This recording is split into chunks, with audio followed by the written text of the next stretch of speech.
салом ба якоякатон бинандагони бениятгиромии радио Зудӣ. Умедворам хубу хушед ва омодаи шунидани ахбори тоза. Соат бо вақти прагада ва дар Москав 12 аст ва ман Шалу Гулхоҷа дар чанд дақиқаи дигар бароятон хабарҳои Тоҷикистону ҷаҳонро мерасонам.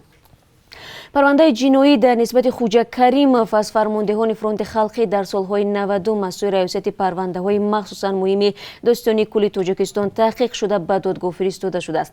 Юсуф Раҳмон, Достони кулли Тоҷикистон, имрӯз зимни нишасти хабарӣ гуфт, Хуҷа Каримов дар 20 ҷинояти куштор айбдор дониста мешавад. Мақомоти интизомии кишвар соли гузашта гуфта буданд, ки бар зидди Хуҷа Каримов бар асоси 5 моддаи кодекси ҷиноӣ, аз ҷумла одамкушӣ ва гаравгонгирӣ парванда кушуданд. Назари пайвандон ва вакили мудофиаш маълум нест. Хуҷа Каримовро дар оғози моҳи феврали соли гузашта аз Дубай ба Душанбе оварданд. Ӯ ҳудуди 20 соли пеш аз кишвар фирор карда тобистони соли 2019 дар Имороти Муттаҳидаи Араб дастгир шудааст.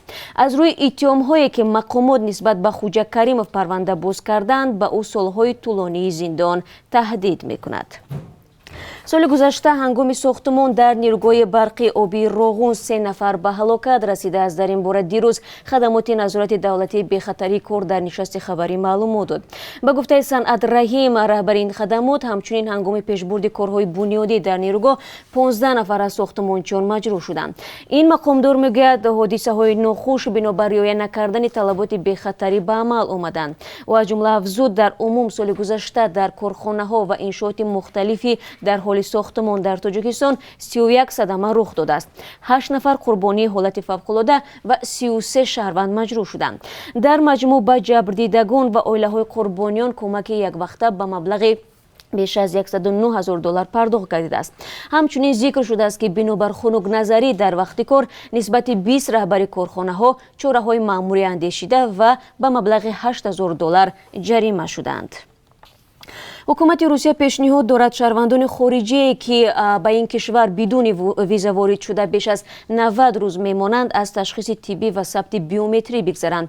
таҳри қонун дар ин замина дирӯз ба Думаи давлатӣ ворид шудааст. муаллифони таҳр бар ин боваранд, чунин тадбирҳо барои беҳтар кардани амнияти бедоштиву санитарӣ дар Русия ва ҳамчунин пинҳон намондани маълумоти шахсии хориҷоне, ки узви гурӯҳҳои ҷиноятпеша ҳастанд, мусоидат хоҳад кард.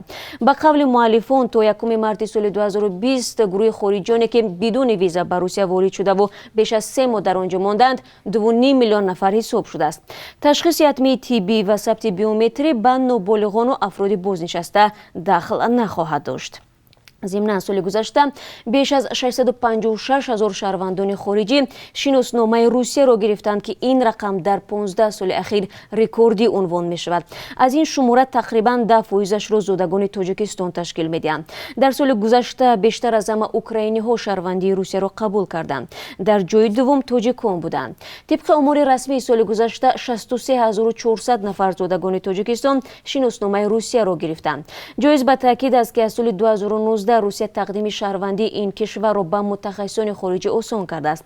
агар пештар барои гирифтани шаҳрвандии Русия мутахассисонро зарур буд дар қаламрави он кишвар 3 сол зиндагӣ кунанд, ин моҳлат ба 1 сол поин оварда шуд.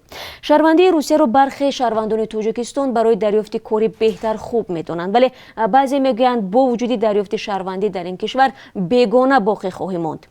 Русияро барои муносибати нохубаш бо миллатҳои дигар интиқод мекунанд. дар гузашта чанд чеҳраи шинохта ба мисли Каромат Шарипов, ҳомии ҳуқуқи муҳоҷирон, аз шаҳрвандии ин кишвар маҳрум ва ба Тоҷикистон ихроҷ гардид. ва ҳоло медонам, ки бинандагони азиз бозам дар бораи марзу барқарор шудани парвозҳо миёни Тоҷикистону Русия мепурсед ва бояд бигӯям, ки то ин лаҳзаҳо дар ин замина ҳеҷ хабари тозае надорем, яъне чун ҳамеша парвозҳои чартерӣ идома дорад байни ин ду кишвар ва хабари тозае нест. ва агар мақомоти ду кишвар дар ин замина тасмиме бигиранд, мо ҳатман барои шумо хабар медиҳем. то имрӯз 4.5 миллион муштарӣ дар Тоҷикистон симкортҳояшонро бо шиносномаҳои нави пластикӣ дубора сабти ном карданд. дар ин бора хадамоти алоқа дирӯз зимни нишасти хабарӣ иттилоъ дод. ба гуфтаи хадамот, дар кишвар муштариёни шабакаҳои мобилӣ 7 миллиону 300 000 нафарро ташкил медиҳанд. ба ҳамин тартиб боз 2 миллиону 600 000 нафари дигар бояд симкортҳояшонро дубора сабти ном кунанд. тасмими бо шиносномаи нав сабти ном кардани симкортҳо моҳи феврали соли 2019 бар асоси як қарори ҳукумат ҳукумат шурӯъ шуд. сокинон ва мунтақидон онро харҷи изофӣ ва саргардонӣ барои аҳолӣ номиданд, аммо мақомот онро барои тақвияти чораҳои амниятӣ муҳим шумурданд. пештар мақомоти тоҷикистон барои гирифтани шиносномаи нави пластикӣ ва сабти номи дубораи симкортҳо то рӯзи 15 феврали соли 2020 фурсат дода буданд. баъдан ин моҳлат бо қарори президенти тоҷикистон то 15 феврали соли 2022 дароз карда шуд. имрӯз додгоҳи шаҳри Москав ба муҳокимаи парвандаи раҳбари боздоштшудаи мухолифини ҳукумати ин кишвар Алексей Навалний мепардозад. додрасҳо ба ҳабси воқеӣ табдил додани ҳукми Навалнийро, ки шартан аз озодӣ маҳрум шудааст, баррасӣ мекунанд. бисёриҳо бар ин назаранд, ки муҳокима ҷилои сиёсӣ дорад. ин муҳокима замоне оғоз мешавад, ки ҷомеаи байналмилалӣ ҳабси ҳазорҳо шаҳрванди Русия дар эътирозҳои 2 ҳафтаи ахирро маҳкум кардааст. дар давоми 2 ҳафтаи ахир дар эътирозҳо бар зидди раёсатҷумҳурии Владимир Путин наздик ба 10 000 нафар боздошт шуданд. шумори зиёди ҳампаймонҳои Навалний ва ҷумла ҳамсараш Юлия дар боздошт ва ё ҳабси хонагӣ қарор доранд. ҳаводорони Навалний даъват карданд, ки имрӯз соати 10 ба вақти Москав, замоне ки муҳокима эҳтимолан бо иштироки Навалний оғоз меёбад, дар назди бинои додгоҳи Москав ҷамъ шаванд. хабаргузори Авеста дар бораи болоравии баъзе маҳсулоти кишоварзӣ дар бозорҳои Тоҷикистон менависад. мақомоти марбута дар суҳбат ба ин расона гуфтанд, ҷаиши нарх як амри муваққатист. гуфта мешавад, ҳоло 1 кило картошка 4 сомонӣ нархгузорӣ шудааст, дар ҳоле ки 2 ҳафта пеш 3,5 сомонӣ будааст. ҳамин тавр 1 кило сабзӣ 1 сомонӣ 30 дирҳам, карам 2,5 то 3 сомонӣ ва себ аз 7 то 15 сомонӣ қимат дорад. бино ба маълумоти Вазорати кишоварзии Тоҷикистон, соли гузашта хоҷагиҳои деҳқонӣ беш аз 656 000 тонна картошкаро ҷамъоварӣ карданд. ҳама сола дар фасли баҳор мақомот нархи картошка дар бозорҳоро аз тариқи воридоти он аз Покистон танзим мекард. баҳори соли гузашта бинобар баста будани марз нархи 1 кило картошка то ба 10 сомонӣ расида буд. мақомоти тоҷик фавран бо вуруди картошка аз Русия талош карданд нархи нуни дуввумро поин баранд. сафири Эрон дар Британия Ҳамид Байдинажод хостори маъни пахши филми «Бонуи биҳиштӣ» шудааст. ин филм ба зиндагии Фотимаи Заҳро, духтари пайғамбари дини ислом бахшида шудааст. дар ин филм қиссаи як кӯдаки ироқӣ намоиш дода мешавад, ки аҳамияти омӯзиши ҳаёти пайғамбарро дарк кардааст.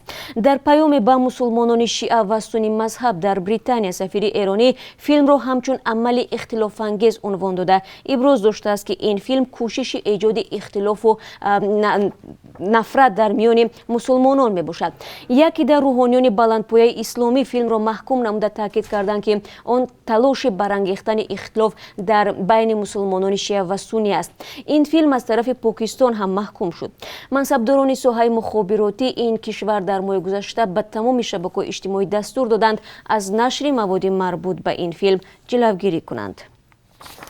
Кумитаи ҳолатҳои фавқулода мегӯяд, чанд рӯзи охир наҷотдиҳандагон аз обҳои кишвар 2 ҷасади ғарқшударо берун оварданд. аз ҷумла 30 январи соли ҷорӣ сокинон дар қаламрави деҳаи Сароби ҷамоати Зайнилободи ноҳияи Рӯдакӣ зери ях ҷасади як писарбачаро мушоҳида карданд. ғавосон ба ҷои ҳодиса сафар карда ҷасади кӯдаки 4-солаи сокини ҳамин деҳаро берун оварданд. гуфта мешавад, кӯдак аз назорати волидайн дур монда болои ҳавзи об лижатозӣ карда ғарқ шудааст. ҷасади дуюмро субҳи 1 феврал имдодгарон аз дарёи Варзо берун оварданд. маълум шуд, ки вай сокини 37-солаи деҳаи Наободи ноҳияи Варзо буда 7 декабри соли гузашта аз хона баромадаву бедарак шудааст. ва додгоҳи вилояти Хатлон як сокини ноҳияи Хуросонро ба 18 соли зиндони низомаш сангин маҳкум кард. Доистони кулли Тоҷикистон бо нашри як хабарнома мегӯяд, иттиҳоми Ҷалолиддин Исломов дар мавриди заҳролуд кардани хӯроки аҳли хонаводааш исботи худро ёфт. ба қавли манбаъ маҳкум шуда, ки майнӯш будааст аз рӯи хусумати шахсӣ моҳи сентябри соли гузашта ба деги хӯрок маводи заҳрогинро меандозад. дар натиҷа модари Исломов ба ҳалокат расида, 6 нафари дигар аз ҷумла 2 кӯдаки хурдсол бо заҳролудшавии шадид дар шӯъбаи эҳёгарии беморхона бистарӣ мегарданд. гуфта мешавад, аҳли хонавода ба майнӯшии Ҷалолиддин Исломов монеъ мешуданд ва бинобар ин ӯ хостааст аз ин тариқ онҳоро аз ҳаёт маҳрум кунад. назари маҳкум шуда ба ин иттиҳом маълум нест. و دوستان عزیز حالا برای شما درباره قرب افزاری خارجی معلومات میدیم. بانک ملی نرخ $1 رو امروز 11 سومانی و 30 درم و 1 یورو رو 13 سومانی و 65 درم تعیین کرده است. امروز 2 فوریه 1000 روبل روسی 148 سومانی و 50 درم نرخ‌گذاری شده است که نسبت روز گذشته 30 درم کمتر میباشد. این چند خبری تازه بود که خواستم در این ساعت برای شما بگم. مزیان و خبرهای بیشتر رو در برنامه خبری تقدیم شما میکنیم. بعد از 3 ساعت در همین جا منتظر شما خواهیم بود. خود رو احتیاط کنید و روزی با براری داشته باشید.